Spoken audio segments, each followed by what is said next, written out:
जय गुरुदेव। विश्व में अनेक धर्मों का अभ्युदय हुआ। सब धर्म अपने अपने क्षेत्र में विकसित होते रहे। सच यह है कि जब जब किसी महान आत्मा ने धर्म का प्रचार प्रारंभ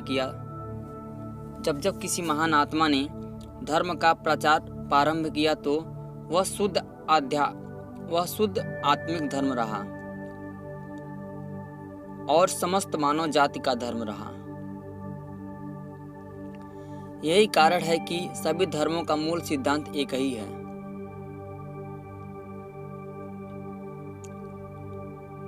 किंतु महापुरुषों के महाप्रयाण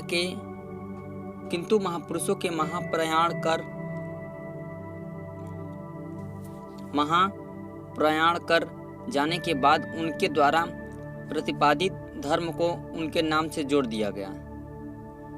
परिणाम स्वरूप अनेक धर्म हो गए और हर धर्मों के अनुयायी हो गए।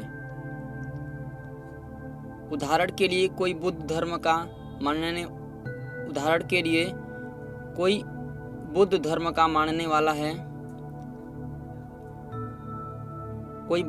को मानने वाला है, कोई जैन धर्म को मानने वाला है,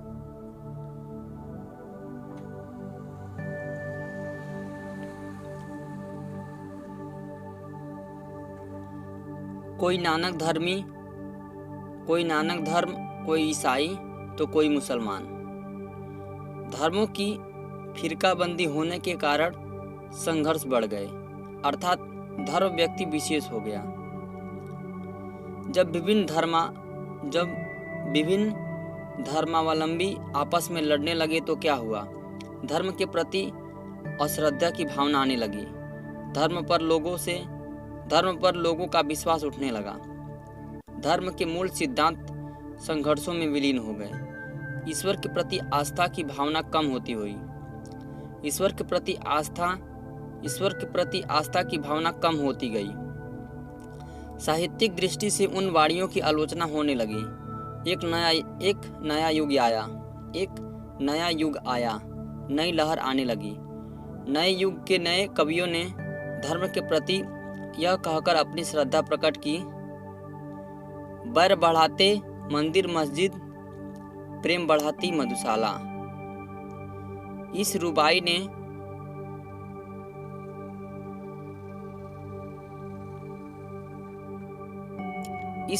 ने eat drink and B Mary के सिद्धांतों का पुष्टिकरण कर दिया। परिणाम स्वरूप एक धर्म आ गया जिसे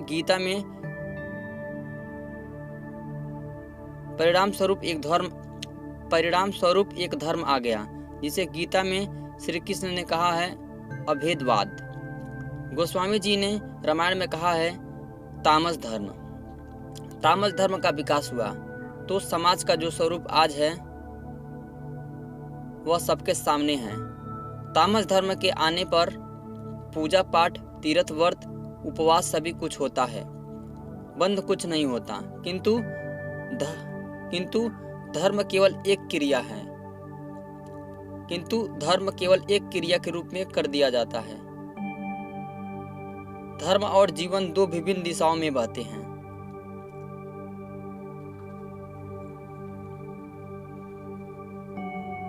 धार्मिक क्रियाओं के होते हुए हिंसा, छल कपट, धोखाधड़ी, लूटपाट, अभिचार अपनी चरम सीमा पर पहुंचने लगते हैं।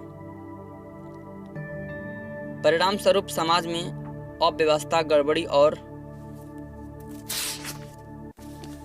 असुरक्षा की अवस्था व्याप्त हो जाती है। मनुष्य धर्म के बंधन में न रहकर धर्म को अपनी मुट्ठी में दबा लेता है।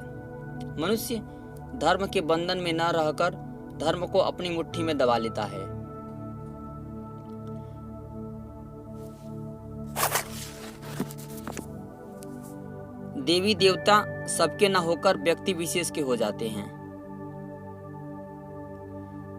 तब संघर्ष अनिवार्य है। समाज को, परिवार को, देश को नियंत्रण में रखने वाली कड़ी टूट जाती है। परिवार, समाज, देश श्रृंखल हो जाता है। इस बिखरी अवस्था में क्या होता है?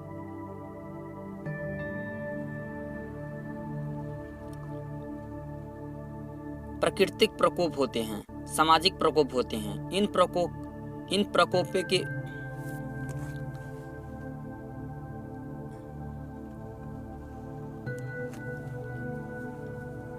इन प्रकोपों के बीच पिसती है और भटकती मानव आत्मा पुनः एक सहारा चाहती है। इन प्रकोपों के बीच पिसती और भटकती मानव आत्मा पुनः एक सहारा चाहती है।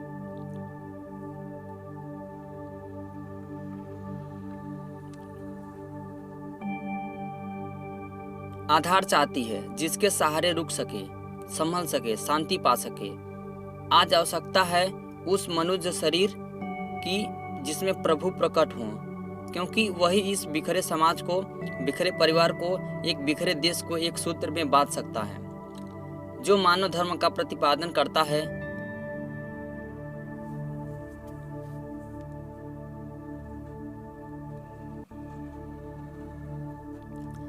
जो मानव धर्म का प्रतिपादन करता है, यह मनुष्य की पुकार है, त्रसित आत्माओं की पुकार है, त्रसित आत्माओं की पुकार है कि वह महापुरुष मानव धर्म का प्रचार करे। पिछले महापुरुषों की भविष्यवाणियों को साकार करता हुआ आत्माओं की पुकार पर वह प्रभु मनुष्य शरीरा में अवतरित हो। मानव सेवा की, मानव त्याग और प्रेम की, ईश्वर की, मानव सेवा की, मानव त्याग और प्रेम की, ईश्वर के प्रति श्रद्धा और आस्था की जो लहर हिंदुस्तान में धीरे धीरे चारों ओर उठ रही है, वह एक दिन इस तामस धर्म को समाप्त करके ही रहेगी। समाज और देश की बिखरी कड़ियों को जोड़कर ही रहेगी। न केवल भारतवर्ष वरना सारा विश्व भारत की उस महान विभूति के आगे अपना शीश झुकाएगा। उस महापुरुष के संकेत पर चलकर सारा विश्व मानव धर्म का ईश्वरी धर्म प्रतिपादित करेगा।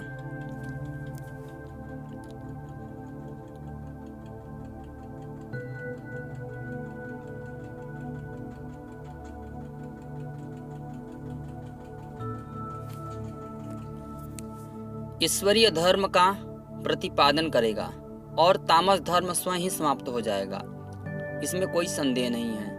तामस धर्म का निदान, जिसे श्री कृष्ण भगवान ने गीता में अभेदवाद की संज्ञा दी है, उन शक्तियों का अवतरण होता है जो अधर्मियों का नाश कर धर्मियों को उठाते हैं, जिसके लिए रामचरितमानस में गोस्वामी जी ने कहा है, जब जब होए धर्म की हानि, जब जब होए धर्म की हानि,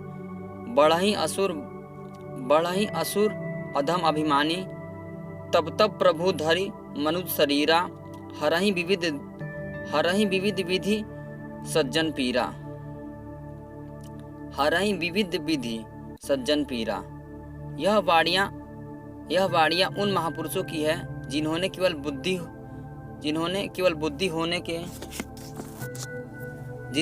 बुद्धि होने के आधार पर काव्य रचना नहीं की। उन्होंने शरीर में रहने वाली आत्मा का साक्षात्कार किया तथा आत्मा परमात्मा को देखा। उन्होंने प्रकृति की सभी शक्तियों का पता लगाया। वे त्रिकालदर्शी हुए।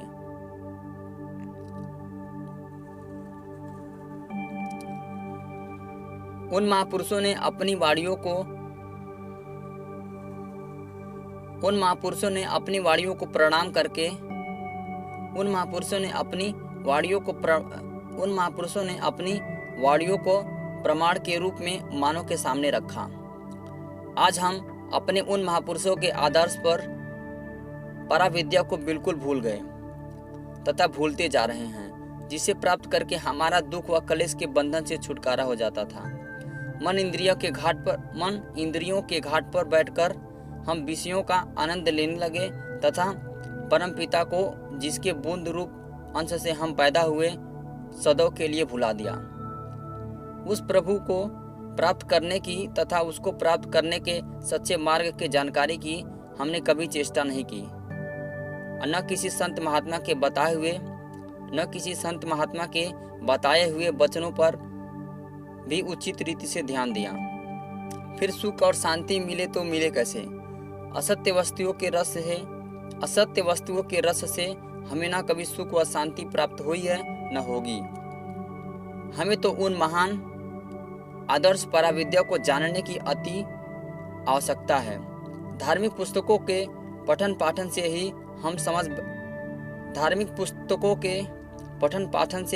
हम समझ बैठते हैं कि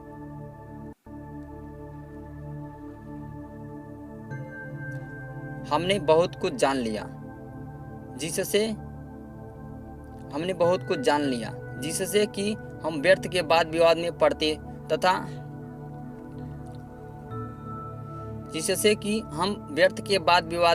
तथा अनावश्यक अहंकार मोल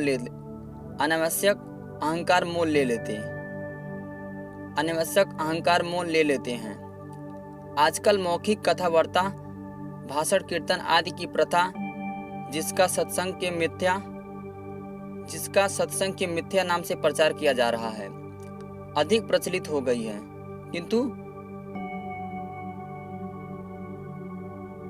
किंतु वहाँ आत्म सुख का प्रवाह शून्य रहता है।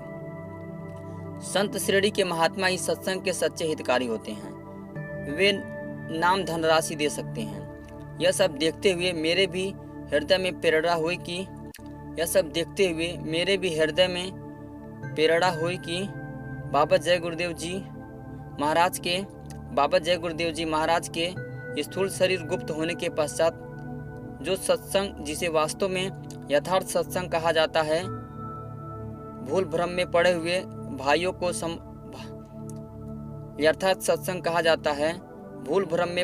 भाइयों के समक्ष रखूं। अतः सत्संग के इन अमूल्य वचनों को एकत्रित कर प्रश्न उत्तर रूप में प्रकाशित किया जा रहा है, जिससे कि सत्य के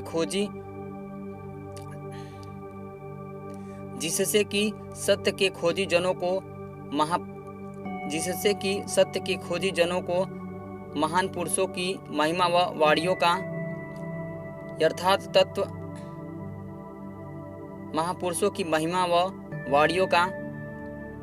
यथार्थ तत्व भली भांति समझ में आ जावे।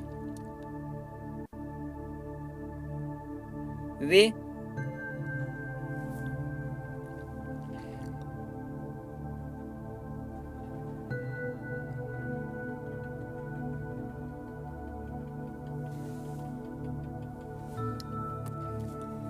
जिससे कि सत्य के खोजी जनों को महान पुरुषों की महिमा व वाणियों का यथार्थ तत्व भली भांति समझ में आ जावे।